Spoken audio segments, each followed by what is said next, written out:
ಸುಶಾಸನ ದಿವಸ, ಅಟಲ್ಜಿಯವರ ಜನ್ಮಶತಾಬ್ದಿ ಜನ್ಮದಿನ, ಸನ್ಮಾನ್ಯ ಯಡಿಯೂರಪ್ಪನವರಿಗೆ ಸನ್ಮಾನ, ಸನ್ಮಾನ್ಯ ದೇವೇಗೌಡರಿಗೆ ಸನ್ಮಾನ, ನಾಡಪ್ರಭು ಕೆಂಪೇಗೌಡ ವೇದಿಕೆಯ ಮುಖಾಂತರ ಸನ್ಮಾನ. ಹೀಗೆ ಇವೆಲ್ಲ ಸೇರ್ಕೊಂಡ್ರೆ ಒಂದ್ಸಲಿ ನಾನು ಅನ್ಕೊಳ್ತೀನಿ ಒಂದು ಅತ್ಯಂತ ಅರ್ಥಪೂರ್ಣವಾಗಿರ್ತಕ್ಕಂಥ ಕಾರ್ಯಕ್ರಮ ಅಂತ ಅನ್ಕೊಳ್ತೀವಿ. ಯಾಕಂದ್ರೆ ನಾನು ಕೆಲಸ ಮಾಡುವಂತ ಕ್ಷೇತ್ರದಲ್ಲಿ, ನಾನು ಜವಾಬ್ದಾರಿ ಇಟ್ಕೊಂಡಿರ್ತಕ್ಕಂಥ ಕ್ಷೇತ್ರದಲ್ಲಿ ಅರ್ಥಪೂರ್ಣವಾಗಿರ್ತಕ್ಕಂಥ ಕಾರ್ಯಕ್ರಮ ಸಿಗೋದು ಬಹಳ ಕಡಿಮೆ. ಅಬ್ಬರದ ಕಾರ್ಯಕ್ರಮ ಸಿಗುತ್ತೆ, ದೊಡ್ಡ ಕಾರ್ಯಕ್ರಮ ಸಿಗುತ್ತೆ, ಸಂಭ್ರಮದ ಕಾರ್ಯಕ್ರಮ ಸಿಗುತ್ತೆ, ಒಂದ್ಸಲಿ ಬಹಳ ಉತ್ಸಾಹ ಇರ್ತಕ್ಕಂಥ ಕಾರ್ಯಕ್ರಮ ಅದು ಸಿಗುತ್ತೆ.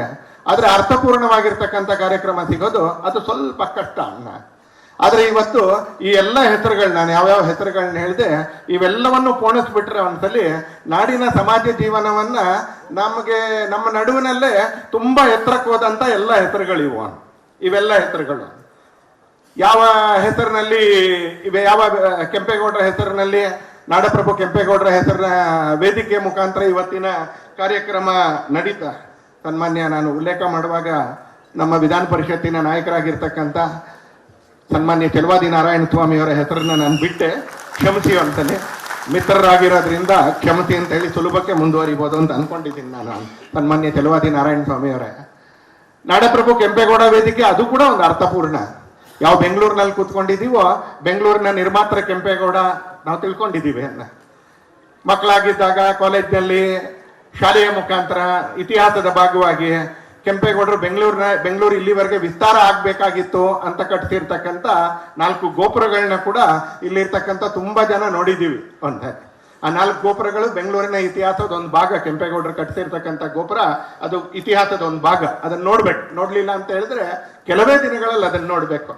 ಇವತ್ತು ಬೆಂಗಳೂರಿನಲ್ಲಿ ನಮಗೆ ಕೆರೆಗಳು ಕಾಣಿಸ್ತಾ ಇದ್ರೆ, ಇವತ್ತು ಬೆಂಗಳೂರಿನಲ್ಲಿ ನಮಗೆ ಕಟ್ಟೆಗಳು ಕಾಣಿಸ್ತಾ ಇದ್ರೆ, ಬೆಂಗಳೂರು ಮಾತ್ರ ಅಲ್ಲ, ಬೆಂಗಳೂರು ಗ್ರಾಮಾಂತರ, ಕೋಲಾರ, ರಾಮನಗರ ಜಿಲ್ಲೆ, ತುಮಕೂರು ಜಿಲ್ಲೆಯ 2 ತಾಲೂಕುಗಳು, ಈ ಎಲ್ಲ ಕಡೆಗಳಲ್ಲಿ ಇವತ್ತಿಗೂ ನಮಗೆ ಕೆರೆ ಕಾಣಿಸ್ತಾ ಇದ್ರೆ ಒಂದೇ ಹೆಸರು ನಾವು ನೆನ್ಪಿಟ್ಕೊಳ್ಬೇಕಾಗಿರೋದು, ಕೆಂಪೇಗೌಡರ ಹೆಸರನ್ನ. ಇವತ್ತು ಕಟ್ಟೆಗಳು ಜೀವಂತವಾಗಿದ್ರೆ, ಕಪಿಲೆ ಬಾವಿಗಳು ಜೀವಂತವಾಗಿದ್ರೆ ಒಂದೇ ಹೆಸರು ನೆನಪಿಸ್ಕೊಳ್ಬೇಕಾಗಿರೋದು ಅದು ಕೆಂಪೇಗೌಡರನ್ನ. ಬೆಂಗಳೂರಿನಲ್ಲಿ ಅನೇಕ ಮಾರುಕಟ್ಟೆಗಳನ್ನ ನಾವು ಕೇಳ್ತೀವಿ. ಒಂದ್ಸಲಿ ಸಣ್ಣ ಅನೇಕ ಮಾರುಕಟ್ಟೆಗಳನ್ನ ಕೇಳ್ತೀವಿ. ನಮ್ಮ ಬೆಂಗಳೂರಿನ ಅದು ಜೀವಂತ ಕೇಂದ್ರಗಳವು. ಆ ಜಾಗವನ್ನ ನೋಡಿದಾಗ ನಾವು ನೆನಪು ಮಾಡ್ಕೊಳ್ಬೇಕಾಗಿರ್ತಕ್ಕಂಥ ಹೆಸರು ಯಾವುದು ಅಂತ ಕೇಳಿದ್ರೆ ನಾಡಪ್ರಭು ಕೆಂಪೇಗೌಡರದ್ದು.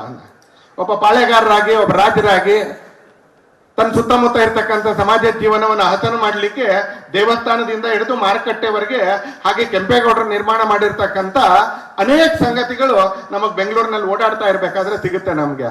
ಆ ಬೆಂಗಳೂರು ಅಂತ ಅನ್ನಿಸ್ಕೊಳ್ಳೋದು ಕೆಂಪೇಗೌಡರ ಈ ಬಹುದೊಡ್ಡದಾಗಿರ್ತಕ್ಕಂಥ ಪಾತ್ರದ ಕಾರಣಕ್ಕೆ. ಇವತ್ತು ಅವರ ವೇದಿಕೆ ಹೆಸರಿನಲ್ಲೇ ನಾವು ಕಾರ್ಯಕ್ರಮ ಮಾಡ್ತಾ ಇದ್ದೀವಿ. ಅವ್ರದ್ದೊಂದು ಬೃಹತ್ ಆಗಿರ್ತಕ್ಕಂಥ ಪ್ರತಿಮೆ ಕೂಡ ಬೆಂಗಳೂರಿನ ಕೆಂಪೇಗೌಡ ವಿಮಾನ ನಿಲ್ದಾಣದಲ್ಲಿ ಇವತ್ತು ನಮಗೆ ಕಾಣಿಸುತ್ತೆ. ಒಂದು ಅದ್ಭುತವಾಗಿರ್ತಕ್ಕಂಥ, ಬಹಳ ಸುಂದರವಾಗಿರ್ತಕ್ಕಂಥ, ಅವ್ರ ವ್ಯಕ್ತಿತ್ವಕ್ಕೆ ತಕ್ಕನಾಗಿರ್ತಕ್ಕಂಥ ಒಂದು ಪ್ರತಿಮೆ ಕೂಡ ನಮಗೆ ಕಾಣಿಸುತ್ತೆ. ಅದಕ್ಕೂ ಕೂಡ ನಾನು ಡಾಕ್ಟರ್ ಅಶ್ವಥ್ ನಾರಾಯಣ ಅವರಿಗೆ ಅಭಿನಂದನೆಗಳನ್ನ ಸಲ್ಲಿಸಬೇಕು. ಯಾಕಂದ್ರೆ ಅದಕ್ಕೆ ಯಾರಾದ್ರೂ ಮೂಲ ಕಾರಣ ಇದ್ರೆ ಅದು ಡಾಕ್ಟರ್ ಅಶ್ವಥ್ ನಾರಾಯಣ. ಆ ಸಂದರ್ಭದಲ್ಲಿ ಅನೇಕ ದೊಡ್ಡವರು ಇರ್ಬೋದು, ಆದ್ರೆ ಆ ಕೆಲಸಕ್ಕೊಂದು ಆರಂಭ ಮಾಡಿ ಆ ಕೆಲಸವನ್ನ ಮುಕ್ತಾಯ ಮಾಡಿದ್ದು ಯಾರು ಅಂತ ಕೇಳಿದ್ರೆ ಸನ್ಮಾನ್ಯ ಅಶ್ವಥ್ ನಾರಾಯಣ ಅವರು ಮತ್ತು ಸನ್ಮಾನ್ಯ ಪ್ರಧಾನಮಂತ್ರಿಗಳು ಅದನ್ನು ಉದ್ಘಾಟನೆ ಕೂಡ ಮಾಡಿದ್ರು. ಇವತ್ತು ನಾಡಪ್ರಭು ಕೆಂಪೇಗೌಡರ ವೇದಿಕೆಯ ಮುಖಾಂತರ ಅಟಲ್ಜಿಯವರ ಜನ್ಮ ಶತಾಬ್ದಿಯ ಸಂದರ್ಭದಲ್ಲಿ ಸನ್ಮಾನ್ಯ ದೇವೇಗೌಡರಿಗೆ ಇವತ್ತು ಸನ್ಮಾನನೂ ನಡೀಲಿಕ್ಕಿದೆ ಅನ್ಸುತ್ತೆ.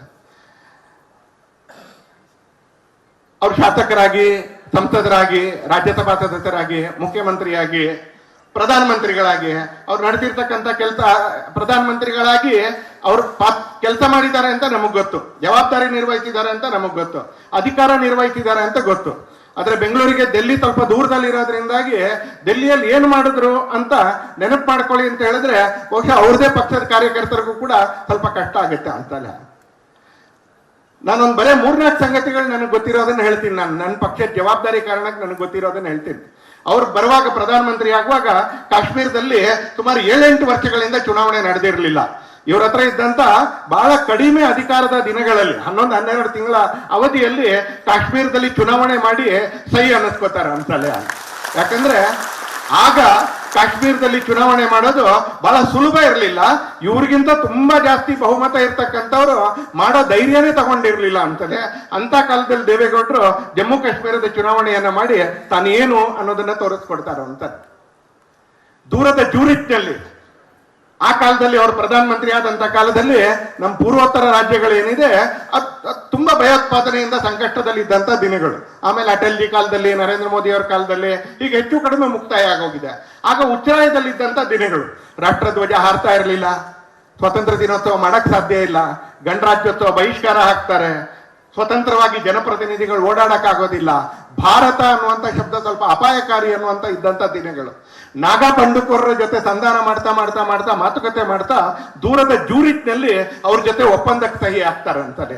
ನಾಗಾ ಬಂಡುಕೋರರ ಜೊತೆ ಒಂದು ಶಾಂತಿಯ ಪ್ರಸ್ತಾವಕ್ಕೆ ಒಪ್ಪಂದಕ್ಕೆ ಜೂರಿಟ್ನಲ್ಲಿ ಸಹಿ ಆಗ್ತಾರೆ ಸನ್ಮಾನ್ಯ ದೇವೇಗೌಡರು.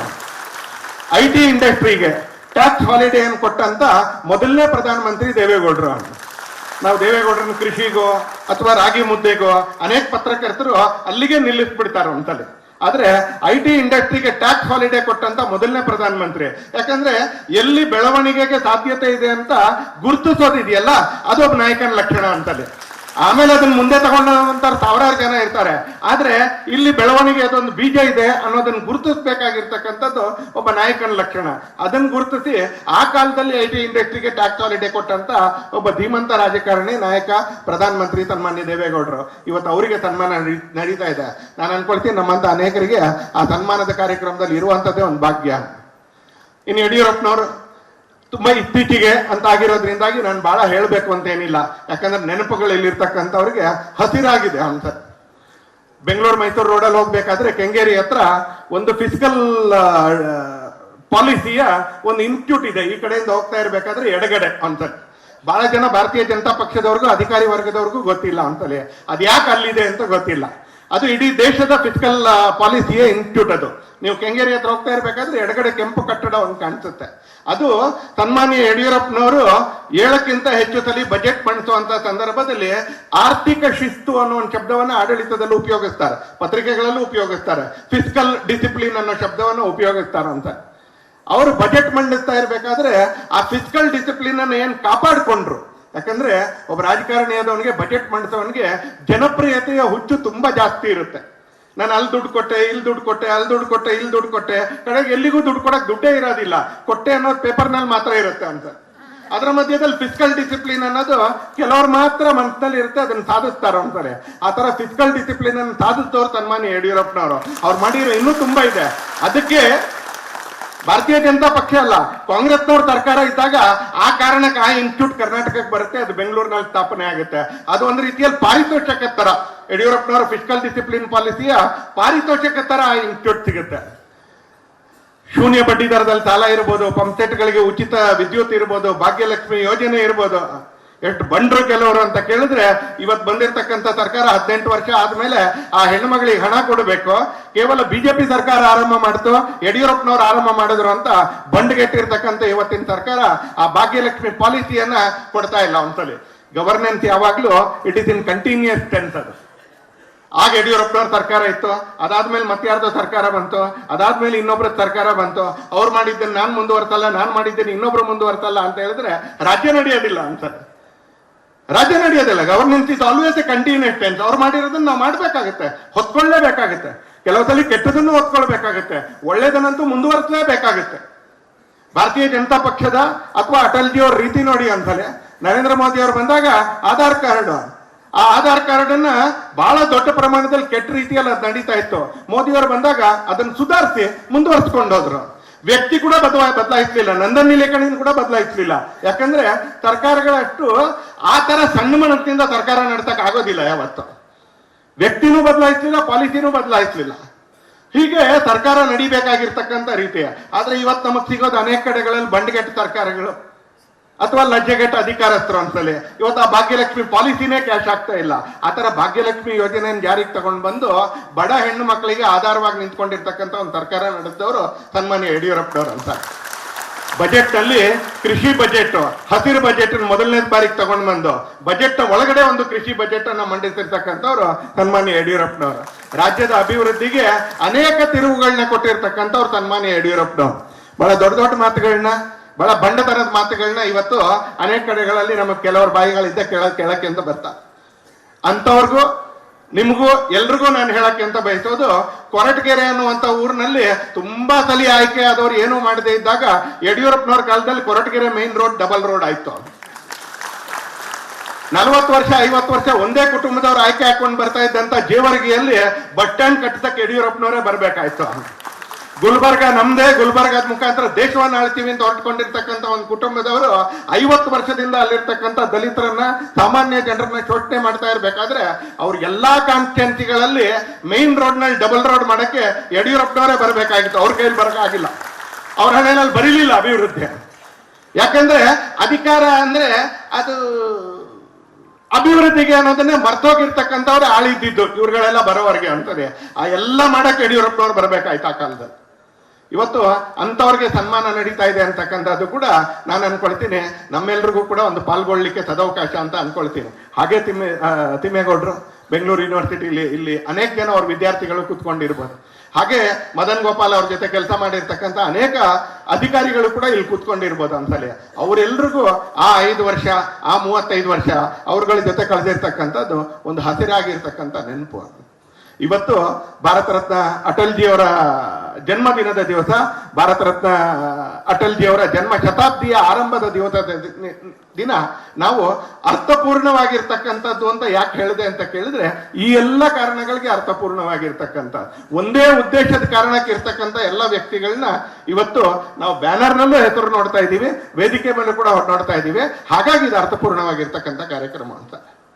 ಬಂಧುಗಳೇ, ನಮ್ಮನ್ನು ನಾವು ಗಾಳಿಗೆ ಒಟ್ಕೊಂಡಾಗ ನಮ್ಗೆ ಅನೇಕ ತರದ ಭಾವನೆಗಳು ನಮಗೆ ಬರುತ್ತೆ ಅಂತ. ಕೆಲವು ಕಡೆಗಳಲ್ಲಿ ನೀವು ಗಾಳಿಗೆ ನಿಮ್ಮನ್ನು ನೀವು ಒಟ್ಕೊಂಡಾಗ ಮೂಗು ಮುಚ್ಕೊಳ್ಬೇಕಾಗತ್ತೆ, ಯಾಕಂದ್ರೆ ಅದು ದುರ್ಗಂಧ. ಕೆಲವು ಕಡೆ ನಿಮ್ಮನ್ನು ಗಾಳಿಗೆ ಒಟ್ಕೊಂಡಾದಾಗ ಬಟ್ಟೆ ಗಿಟ್ಟೆ ಎಲ್ಲ ಹಿಡ್ಕೊಳ್ಬೇಕಾಗತ್ತೆ, ಯಾಕಂದ್ರೆ ರಭಸದ್ದು ಅಂತಲ್ಲಿ ಸ್ವಲ್ಪ ಹೆದರಿಕೆ ಆಗುತ್ತೆ ಅಂತಾರೆ. ಆದ್ರೆ ಕೆಲವು ಸಲ ನೀವು ಗಾಳಿಗೆ ನಿಮ್ಮನ್ನು ಒಟ್ಕೊಂಡಾಗ ಇಟ್ ಈಸ್ ಪ್ಲೀಸಿಂಗ್, ಒಂಥರ ಅದೊಂದು ತಂಗಾಳಿ. ಅದು ಅಂತ ಆ ತಂಗಾಳಿ ಹೇಗೆಂದ್ರೆ ಇನ್ನೂ ಒಂದ್ ಸ್ವಲ್ಪ ಹೊತ್ತು ಬೀಸ್ತಾ ಇರ್ಲಪ್ಪ ಅಂತಲೇ ಹೋಗಿ ತಂಗಾಳಿಗೆ ಮುಖ ಒಟ್ಕೊಳ್ಳೋಣ, ಸ್ವಲ್ಪ ಫ್ರೆಶ್ ಆಗ್ತೀವಿ. ತಂಗಾಳಿಗೆ ತಮ್ಮನ್ನ ಅವ್ರು ಒಟ್ಕೊಳ್ಳೋಣ ಅಂತಲೇ ಸ್ವಲ್ಪ ಫ್ರೆಶ್ನೆಸ್ ಬರುತ್ತೆ ಅಂತ ಅನ್ಕೊಳ್ತೀವಿ. ಯಾರ ಹೆಸರಿನಲ್ಲಿ ನಾವು ಜನ್ಮ ಶತಾಬ್ದಿಯನ್ನು ಆಚರಿಸ್ತಾ ಇದೀವೋ, ಭಾರತದಲ್ಲಿ ಸುದೀರ್ಘ ಕಾಲ ರಾಜಕೀಯ ಕ್ಷೇತ್ರದಲ್ಲಿ ಇಡೀ ದೇಶಕ್ಕೆ ಒಂದು ತಂಗಾಳಿ ತರ ಇದ್ದಂತವ್ರು ಅಟಲ್ಜಿ. ಅಟಲ್ಜಿಯವರ ಹೆಸರು ಹೇಳಿದಾಗ ಹೇಳ್ತೇನೆ, ಅನೇಕ ರಾಜಕಾರಣಿಗಳ ಹೆಸರು ಹೇಳಿದಾಗ ಇಲ್ಲಿರ್ತಕ್ಕಂಥ ಕಾರ್ಯಕರ್ತರು ಮುಖ